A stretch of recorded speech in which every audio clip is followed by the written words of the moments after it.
Kansas State versus Iowa State over in Dublin, Ireland is going to be a ranked matchup and one for the ages. Historic, some are even saying. But that does not mean that the coaches poll got it all right. It's far from being all right. We're going to break down why today on this Locked On crossover between Locked On Kansas State and Locked On Cyclones.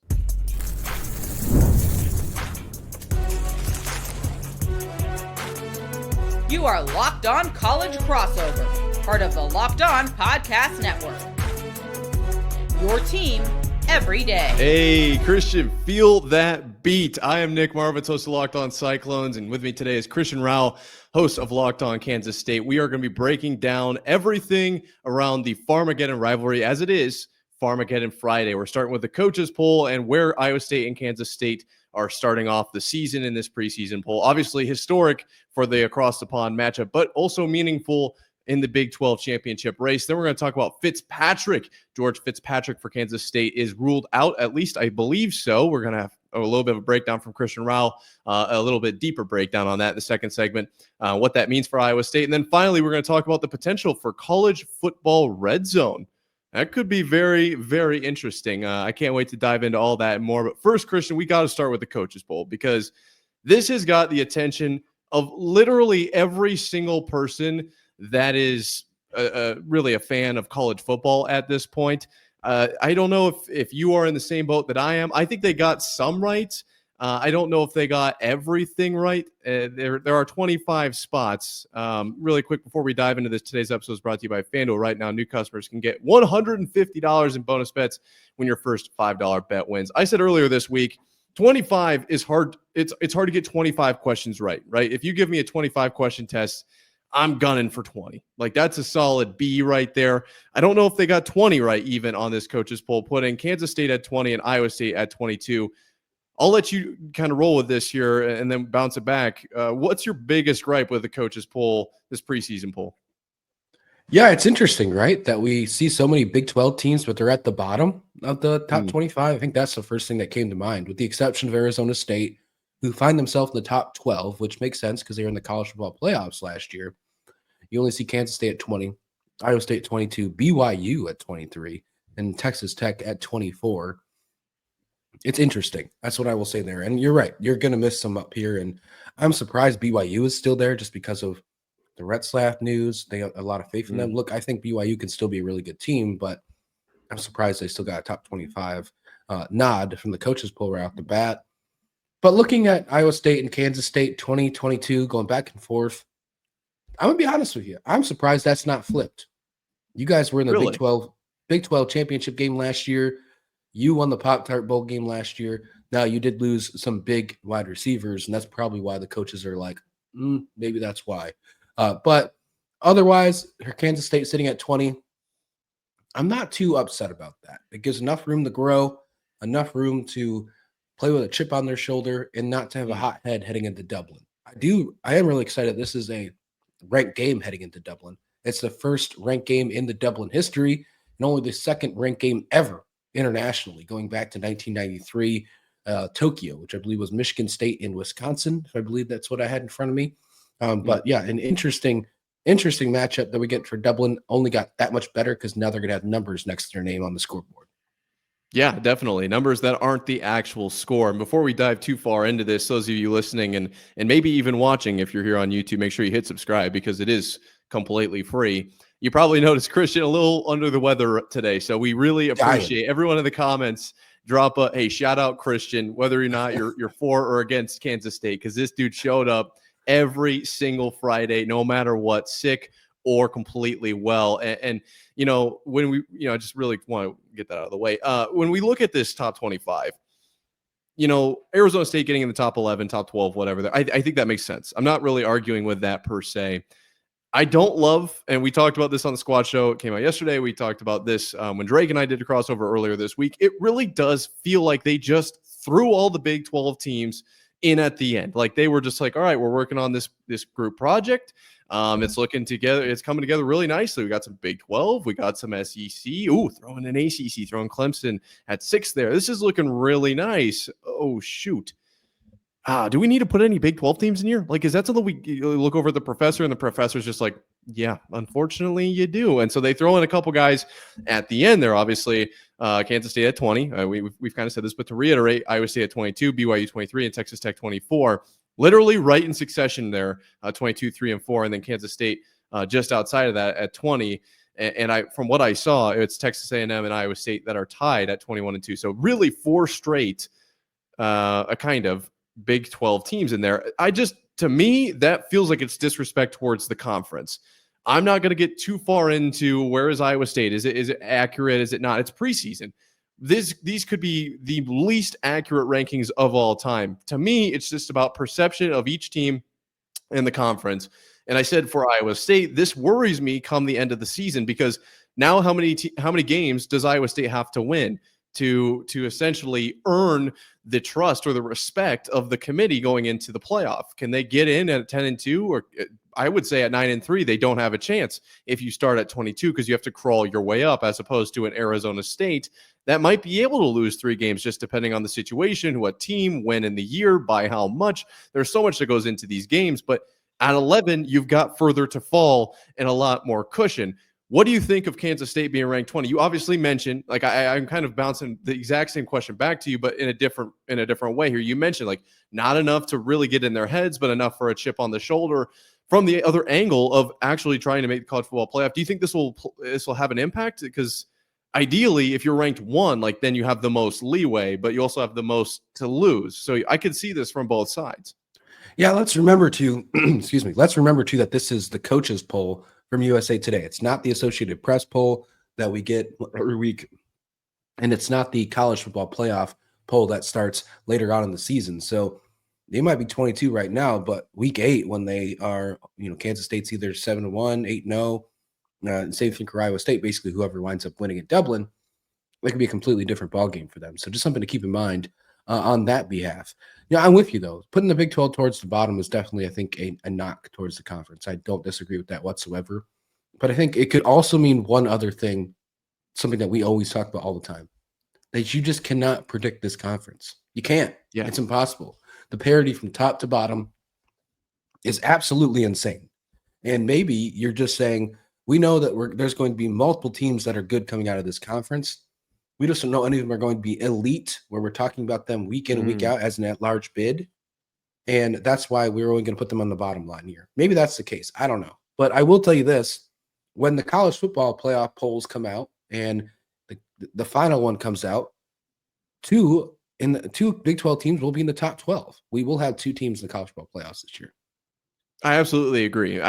Like, to your point, it is absolutely impossible to guess which 2. It could be Arizona State and Iowa State, obviously the 2 in the Big 12 championship game from last year, or it could be Arizona and I won't say Oklahoma State because I know Cody's watching. Let's say Cincinnati, right? So 2 teams that I don't think anybody is picking to be in the Big 12 championship game could be the ones going to the playoff, just because of the nature of this conference. And in my opinion, that's what makes this conference so great, but also maybe what holds it back. I just thought that was worth pointing out. Is I do think that this is a knock towards the conference as a whole. And you are right. It isn't the AP or the college football playoff. I just think that there are signs, essentially, is kind of what I'm getting at here. Does this specifically impact that? Maybe not, but I do think it's a sign of kind of where the perception of the conference is at. I do want to throw this in here. This is a little bonus segment for you guys listening and watching. Shout out to you guys. We talked a little bit about this in the squad show, but you weren't there, probably nursing the illness. What are your thoughts on making the non-conference tougher? I thought maybe we don't go that route, but I got some comments saying maybe we should go that route. I think that there's a lot of pros and cons to both. How would this help or hurt Kansas State, at least, or maybe the perception of the conference as a whole? How the Big 12, we should make the Big 12's non-conference schedule tougher? Right. So maybe to take from a page from Kalani Sitake's book of playing each of the other power conferences with your 3 non-conference games, an ACC, a Big Ten, and an SEC, or just scheduling tougher non-conferences without that actual kind of format. I don't hate it. Because look, right now, the only person that's getting in, at least compared to last year in historical trends, the only playoff that we know in this format last year, the only Big 12 team that made it was the one who won the conference championship. That has nothing to do with non-conference. So if you want the Big 12 to be seen more as an at-large bid, then maybe find a way to have them compete at a tougher non-conference schedule. maybe we'll see that from a Baylor this year after facing SMU and Auburn. And maybe they wind up being a team that loses in the Big 12 championship, but is still 10-2 because they defeated Auburn and SMU. Like, who knows? And if that's the case, then you can easily put them in as a at-large bid. So I don't hate the idea whatsoever. No, I think that there's pros and cons to it. I think that it's a little bit of a gamble, right? Like, how much do you trust your conference? And so for me personally, you can go watch the episode from yesterday on Locked On Cyclones, breaking down exactly why. There was 4 main major reasons why I leaned no. But if the conference were to make a move like that and decide we're going to make the non-conference harder, it's not that I would be completely against that. I do think that there are good sides to that for sure. Speaking of good sides, sounds like there's going to be a good side and a not so good side on Kansas State's offensive line in this Farmageddon game. Potentially an opportunity for Iowa State to capitalize. We're going to break that down even more coming up right here after this. Summer sports are in full swing here, Christian. It's no longer football right now. We're talking baseball. We're talking golf. Whether it's golf on the green or high-stakes soccer action even, it's getting intense in the summer. FanDuel is the best way to make every game even more exciting, and you're already following the action. Why not just make it a little bit more thrilling? With FanDuel, you can get in on the game while your friends are where? Getting sunburned on the beach, not exactly following the game super, super close. It's easy to use, it's fast to pay out, and it makes even regular season games feel like must-watch events. It adds that thrill to any given game. It's the best. If you're new to FanDuel, new customers can bet just $5 and get $150 in bonus bets if your first bet wins. Open the FanDuel app today or visit FanDuel.com to get started. Iowa State, Kansas State, across the pond, maybe the most exciting game of this entire college football season. I don't think you'd be too far off if that was your pick of the best game of the season. You're here with Locked On Kansas State and Locked On Cyclones and a Locked On College crossover, what we call Farmageddon Fridays. So we might be a little bit biased, but I don't mind it because this really is going to be a very elite matchup. We talked just about the rank of both of these teams, a ranked matchup over in Dublin, Ireland. It's going to come down to the wire. I personally think so. And all of this breakdown we've done this summer, talking about every position group where each team has a slight advantage. At the end of it all, I thought this is literally going to be a one-possession game. However, there has been a recent development. George Fitzpatrick potentially, to my understanding, not going to be playing in this game. Is that correct, Christian? And also, what does that mean for the entirety of the Kansas State offense? Yeah, first of all, if this is the best game of the college football season, I hope that's not the case. One, I hope it's a great game, but I hope that we don't get the best out in week 0. Like, I really hope we have a great college football season ahead. But I do think it's going to be a great game. Don't get me wrong. But I hope it's not the best game just for the fact that it's on August 23rd, right? Just for my mental psyche. Yes, there's been reports that George Fitzpatrick, starting left tackle, at least newly named starting left tackle, will not be available week 0. He did suffer a medical situation at practice. He's recovering from that. He was newly named the left tackle at media days. He's a transfer from Ohio State, had a good spring. Spring camp was only 10 practices. So take that for what you will. But yeah, he will not be available week 0. So that means that there's going to be a new person in at left tackle, whether that's Terrence Enos, whether that's potentially John Pastore, just a couple other players that could be in that spot. And look, I think George Fitzpatrick's great. Chris Kleiman came out and talked about him on media days where he's worked himself up the depth chart to become that starting left tackle. But he transferred over from Ohio State with not much playing time, and he was named the left tackle at media days. So as of right now, and I mean this in the best way possible, you're not really losing much at the moment because you are still trying to figure out your offensive line. You're still trying to figure out your depth. And when he comes back, hopefully in time for conference play, if you're going to might as well take your time and not have to worry about him in the non-conference schedule, then you should be in a way better spot. But obviously starting the season off in week 0 against Iowa State is usually not the situation that you're normally in for teams. This would probably be not a story if you were playing North Dakota or South Dakota week 0 or week 1 like you normally do. But instead you're playing Iowa State, a conference rival, the best rival in the conference, week 0, the first game to start college football. So I think it's interesting. And No, I do. I think it's interesting. I think it could be a complete game changer, to be completely honest. So if we're already talking about him potentially being the starting left tackle, there's obviously some rooms for concern now because their number one choice at arguably the toughest position on the offensive line is no longer going to be there. What does that mean for your defensive line, your pass rush? Do you think that could help you get to Avery Johnson faster? And if so, who do you think steps up? Oh, absolutely. The way I see it is this is a golden opportunity that Iowa State has to take advantage of. And I get what you're saying. This at this point in the season or of the calendar year or whatever you want to call it, it's not exactly ironed out what the offensive line looks like. Same thing on the Iowa State side. The way I understand it right now is it's kind of up in the air. We're testing all sorts of configurations. And to that point, I am going to bounce one more question back at you here in just a few minutes. I'll answer yours first. But Iowa State doesn't even know exactly what's going on their offensive line. So Kansas State does have that going for them. They will probably be able to figure this out. They've been kind of in that process of who is going to be our left tackle, left guard, center, right guard, right tackle. Like, what does that lineup actually look like? They've been testing it. That's what the offseason is sort of for. I think better now than in week 8. If it's me, that's my guess. Granted, you are still going into Iowa State, a huge, huge game for Kansas State this upcoming season. Now, to answer your question about this game in particular, this is, like I said, the golden goose. You have to take advantage here. Is it Vontre Malone? Is it Trey Verdone?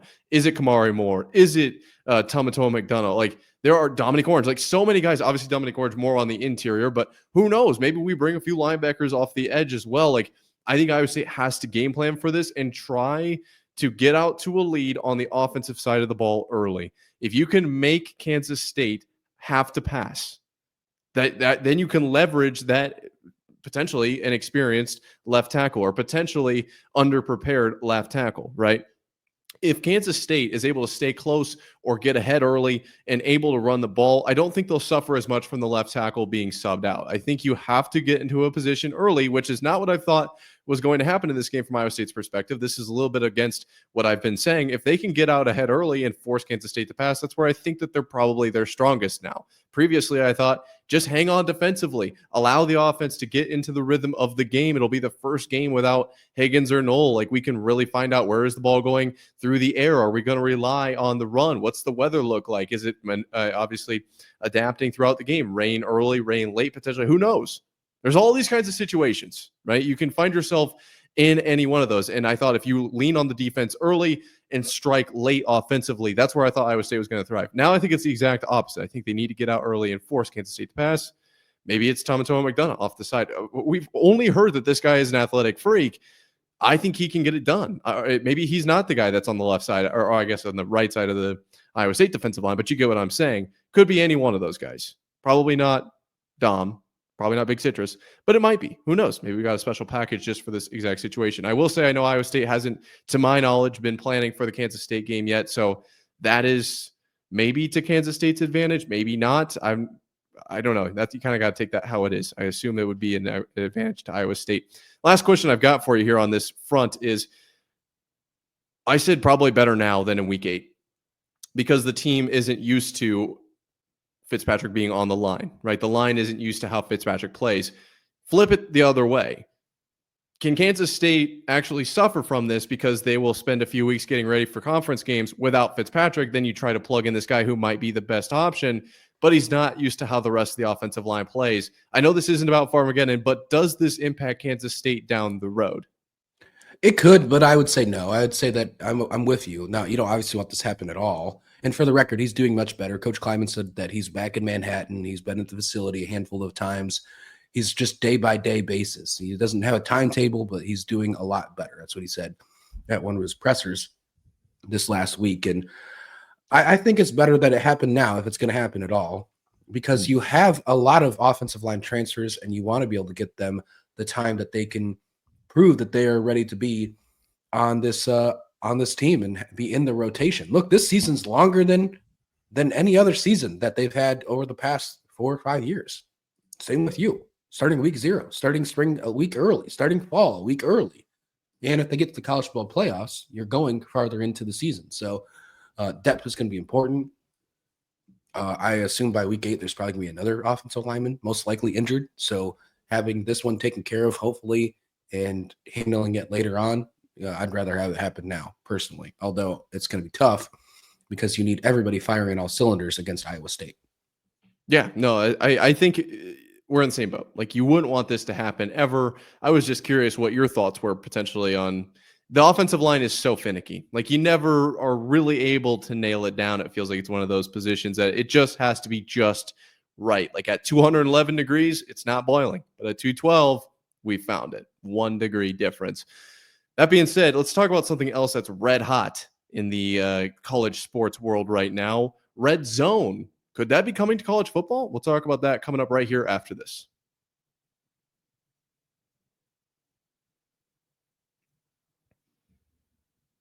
Sundays are not when college football is played.